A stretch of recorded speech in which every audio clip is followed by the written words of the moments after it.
বাসায় হঠাৎ করে মেহমান চলে এসেছে, কিন্তু মাছ বা মাংস কিছুই নেই। তাই হাতের কাছে থাকা এই ডিম আর আলু দিয়ে তৈরি করে ফেলুন এই ডিম আলুর ঝোল রেসিপিটি। মজাদার এই রেসিপিটি যদি আপনারা শিখতে চান, তাহলে অবশ্যই আমার ভিডিওটি শুরু থেকে শেষ পর্যন্ত না টেনে দেখবেন।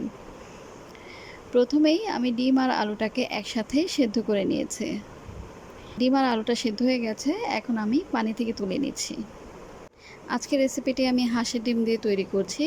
আপনারা মুরগির ডিম দিয়েও এই রেসিপিটি তৈরি করতে পারেন। খুব সাবধানে আমি একটা একটা করে ডিমের খোসাগুলোকে ছাড়িয়ে নিচ্ছি।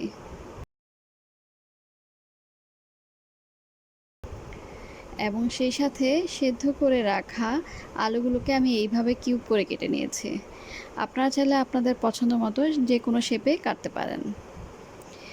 এখন ডিমের মধ্যে আমি কিছুটা লবণ এবং সামান্য কিছুটা হলুদ দিয়ে ডিমগুলোকে ভালোভাবে মাখিয়ে নিব।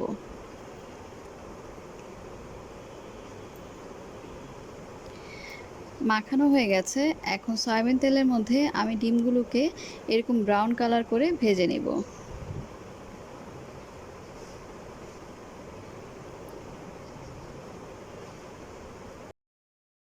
ডিমগুলো ভাজা হয়ে গেছে, এখন আমি ডিমগুলোকে তুলে নিচ্ছি। সবগুলো ডিম তোলা হয়ে গেলে ওই একই তেলের মধ্যে আমি আলুগুলোকেও ভেজে নেব।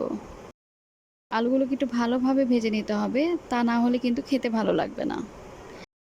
আলুটা খুব ভালোভাবে ভাজা হয়ে গেছে, এখন আমি আলুটাকে একটা বাটিতে তুলে নিচ্ছি।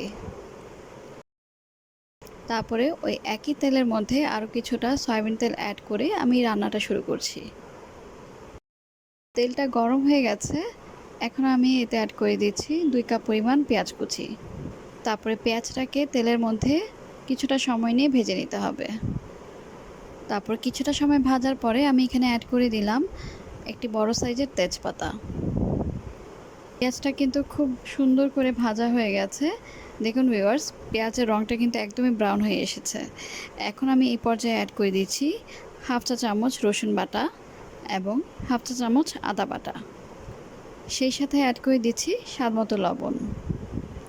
আর গুঁড়া মশলার মধ্যে আমি অ্যাড করে দিচ্ছি হাফ চা চামচ হলুদের গুঁড়ো, হাফ চা চামচ মরিচের গুঁড়ো, হাফ চা চামচ জিরে গুঁড়ো এবং হাফ চা চামচ ধনিয়া গুঁড়ো।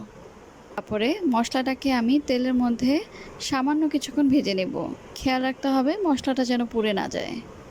এখন কিছুটা পানি অ্যাড করে দিচ্ছি মশলাটা ভালোভাবে কষিয়ে নেওয়ার জন্য।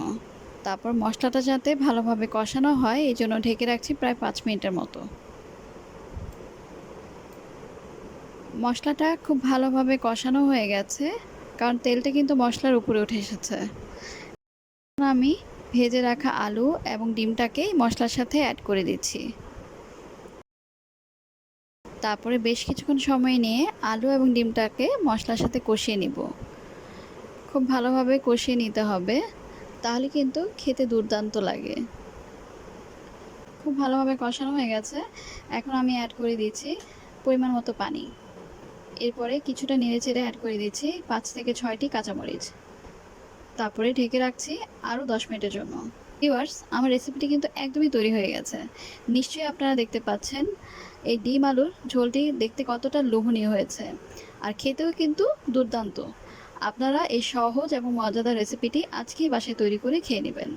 ইনশাল্লাহ নতুন আরেকটি রেসিপি নিয়ে আপনাদের সবার সাথে আবারও দেখা হবে। আল্লাহ হাফিজ।